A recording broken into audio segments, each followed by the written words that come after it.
Hi folks, and welcome to episode 2 of Black Explained.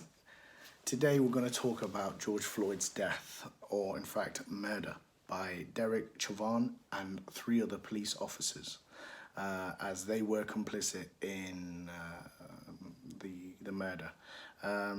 This happened on May 25th, 2020, and what had happened by the sounds of it is, or from what I read, a store owner had called the police because they believed that George Floyd had been trying to spend a fake $20 note. He had not been aggressive or anything, he pulled out any weapons or anything like that, but yet the police, when approaching him, came with their guns fully drawn and took him into custody.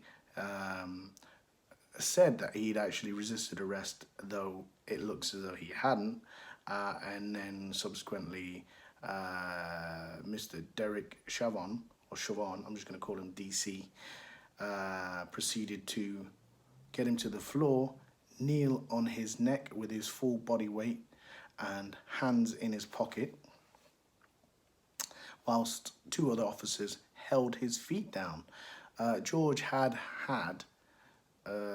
handcuffs on with his hands behind his back, which I found very strange that they would still need to hold his feet down, and Derek Chauvin, DC, would have to apply the full body weight of himself into the man's neck with his hands in his pocket, whilst looking very, very evil.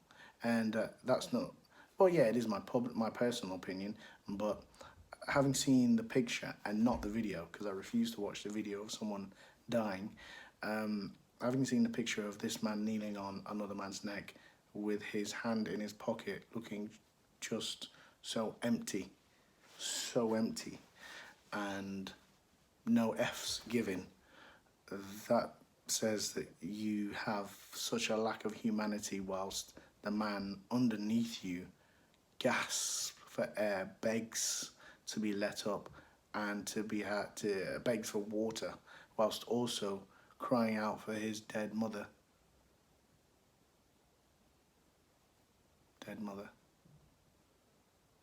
A man of 46 crying out for his dead mother. And of course, in his last few moments, urinating on himself, which I don't say to make light or make fun of George Floyd, but you as a public defender, or first responder, you have a duty. You have a duty to help that man. Nearly 9 minutes. 9 minutes. It turns out DC and Mr. Floyd knew each other because they worked at a nightclub. This has come from a statement. David Pinney, who has made a statement. I did actually see this a week ago, and I didn't really know whether to believe it or not, so I left it alone. But it came from the club owner. The club owner thought that they worked together, but now David Pinney, who's another security staff member at this nightclub, says he worked with both of them, where DC moonlighted as a door staff, or in layman's terms, bouncer, but no one likes to be called a bouncer, so door personnel or door supervisor. He moonlighted there, and he was there for 17 years, and George Floyd, didn't say how long he was there for, but he was also he was a door supervisor, and apparently they butted heads. The reason why they butted heads was down to the fact that DC was an overly aggressive man. These are David Penny's words, in which he said, yeah, I worked with both of them, and Derek was extremely aggressive with the customers, and that caused a lot of problems. So what he was saying is that it caused a lot of problems between DC and Mr. Floyd. So they obviously argued, bickered, whatever. The club owner, she says that she got a distinct impression that DC was scared and intimidated by black people. Thus, his actions continually seem to cause a lot of problems, confrontations with the customers at the club. Yeah, I kind of find that really troubling, because it says to me that this was premeditated. If they've had problems before, and they didn't get along, and DC happened to recognize Mr. Floyd, you know, it says a lot, especially with his actions whilst this whole situation was unfolding. It says an awful lot. I do think, though, we need to, as a people, and when I say as a people, I mean all of us, as a race, the one race, human race, we collectively need to make sure this man has not died, been murdered in vain, and move forward with educating ourselves.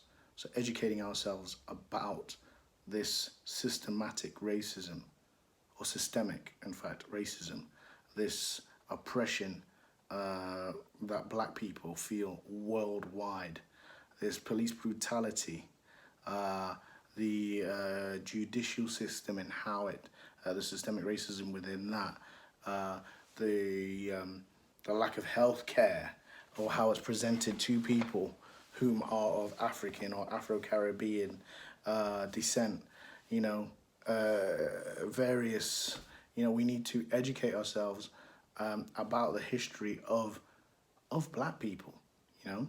And when I say history, I'm not just talking about slavery. We have such a varied and rich history that stems back to, you know, Mansa Musa. Mansa Musa, yeah, is the richest man who ever lived, of African descent. Well, he was African, and they estimate that he was worth approximately $400 billion. So that's nearly 3 times the amount of Jeff Bezos, the guy who owns Amazon. But yeah, yeah, that will come up in a future episode. But yeah, on topic, I just want to finish on somewhat of a positive. There's a video that I saw, and I'm sure you've all seen it now, and it's of George Floyd holding his daughter, and his daughter saying, "Daddy changed the world." And, you know, he did what? And she says, "Daddy changed the world." I'm like, that is just, even thinking about it kind of makes me choke up a bit. I just think, wow, you know, that's, you know, she said that before he was an everyday guy like me, like you, like everyone, you know, and he was just doing whatever he could for his family and trying to, you know, he had his past, but he moved on from that years ago. And he was just trying to do the best he could, but his daughter saw him as, you know. So, in the words of, you know, his daughter, I won't say daddy changed the world, but I will say, yes, George Floyd, you have changed the world. And to the world watching this, what are you gonna do now? Your move.